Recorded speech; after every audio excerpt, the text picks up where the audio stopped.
న వేదాధ్యయనేన త్వం న యజ్ఞైః విషయైరపి న దానైశ్చ తపోయోగైః వినా భక్త్యా న దృశ్యతే. అత్యంత పవిత్రమైనటువంటి ఈ మార్గశిర మాసంలో శుభోదయ వేళలో దేవదేవుడైనటువంటి శ్రీమన్నారాయణుణ్ణి, కలియుగ ప్రత్యక్ష దైవమైనటువంటి శ్రీ వెంకటేశ్వర స్వామి వారిని పరిపరి విధాలుగా శరణాగతి చేస్తూ ఉత్తమమైన ఈ మార్గశిర మాస శుభోదయ సమయాన్ని మనం చరితార్థం చేసుకుంటూ ఉన్నాం. ఈ మార్గశిర మాసంలో ఎంతగా గోవిందుణ్ణి ఉద్దేశించి మనం ఆరాధిస్తామో అంత గొప్పదైనటువంటి ఫలాన్ని మరి మనందరం కూడా పొందవచ్చును. మార్గశిర మాసం చాలా విశేషమైనటువంటిది. భక్తి ప్రపత్తులతో జీవితాన్ని గడపడానికి ఎంతగానో మనకు సహకరించేటువంటి కాలం. ఆళ్వారాధులు ఏ విధంగా అయితే గోదా అమ్మవారు ఒక చక్కనైనటువంటి వ్రతరూపమైనటువంటి మార్గాన్ని మనందరికీ కూడా ఉపదేశించారు. వైఖానస భగవచ్శాస్త్రం ప్రకారం ఆ గోవిందుణ్ణి ఆరాధిస్తూ ఆళ్వారాధులు మనకు చూపినటువంటి గొప్పదైనటువంటి మార్గంలో మనం ముందుకు సాగుతూ ఉన్నట్లయితే, భక్తి ప్రపత్తులతో ముందుకు సాగినట్లయితే చాలా గొప్ప ఫలాన్ని మనం పొందవచ్చును. దేనికైనా ముఖ్యం భక్తి ప్రపత్తులు అంటున్నారు పెద్దలు. అందుకే అంటున్నారు న వేదాధ్యయనేన త్వం. చాలా గొప్పగా వేదాంగాలన్నీ కూడా, సకల విషయాలన్నీ కూడా అధ్యయనం చేసినంత మాత్రాన భగవంతుడు నన్ను చూస్తాడు, నా అంత పండితుడు లేడు అని నీవు అనుకుంటే నిన్నేమాత్రము కూడా భగవంతుడు చూడడు. న వేదాధ్యయనేన త్వం న యజ్ఞైః విషయైరపి. నా దగ్గర బాగా ధనం ఉంది కాబట్టి నేను పెద్ద యాగాలన్నీ కూడా చేసేస్తాను, గొప్పగా దానాలన్నీ కూడా చేసేస్తాను అని నీవన్నంత మాత్రాన భగవంతుడేమీ నిన్ను చూడడు.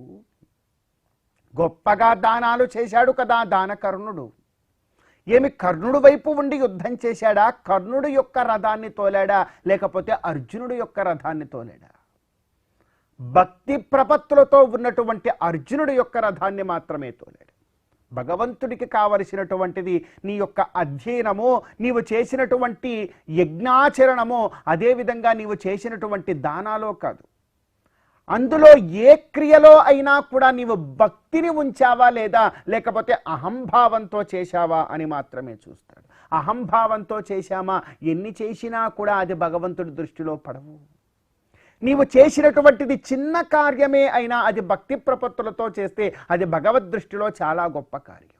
అందుకే అంటున్నాం న వేదాధ్యయనేన త్వం న దానైః న యజ్ఞైః దానైరపి న దానైశ్చ తపోయోగైః వినా భక్త్యా న దృశ్యతే.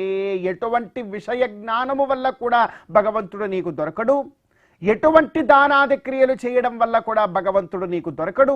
గొప్పగా అధ్యయనము చేసి పాండిత్యాన్ని సంపాదించినంత మాత్రాన కూడా భగవంతుడు నీకు దొరకడు. మరి ఎప్పుడు మనకు దొరుకుతాడు భగవంతుడు?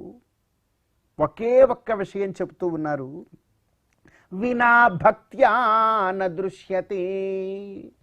నీకెంత గొప్ప తపోయోగం ఉన్నప్పటికీ కూడా నీలో భక్తి లేకపోతే భగవంతుడు నీకున్నటువంటి దేనిని కూడా చూడడు.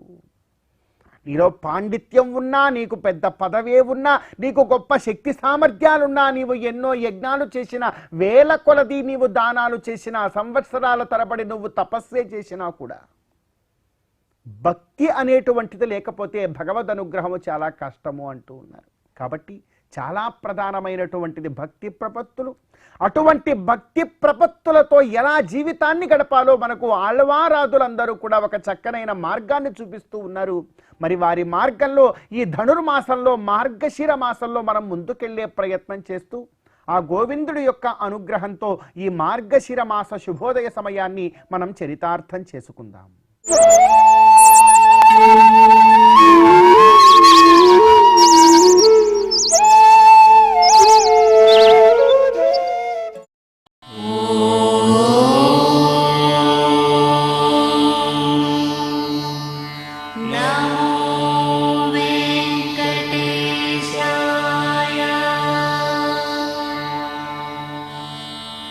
ఓం